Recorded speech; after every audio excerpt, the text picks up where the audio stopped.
Welcome to the Salmon Runs YouTube. Enjoy the video. In this video, I will explain how to fix blend doors on your Jeep Grand Cherokee. First, you will learn to identify the telltale signs of a malfunctioning blend door, such as inconsistent airflow or temperature. Next, we will pinpoint the typical locations of these actuators within your dashboard. Finally, we will discuss the essential tools you will need to successfully complete this repair, ensuring you are fully prepared for the task ahead. Diagnosing a blend door issue often begins with your ears. Listen closely for any persistent clicking or ticking noises coming from behind your dashboard, especially when changing temperature settings. Also, pay attention to your air conditioning. If one side blows cold and the other hot, that is a strong indicator.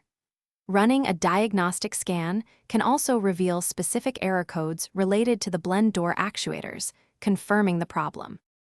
Before beginning any work, always disconnect your vehicle's battery for safety. Accessing the blend door actuators typically requires removing several dashboard components, which can vary slightly by model. You might need to remove parts of the glove box or center console. Once exposed, carefully unbolt and unplug the old actuator. Install the new part, ensuring it is properly seated and connected, often involving 2 or 3 screws. After replacing the actuator, reconnect your battery and turn on the ignition. Test the climate control system thoroughly, cycling through all temperature and vent settings.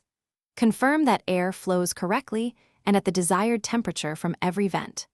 Once you are satisfied with the repair, carefully reassemble all the dashboard components you removed, ensuring everything is securely fastened and looks just as it did before you started. Thanks for watching. Consider subscribing if we helped you.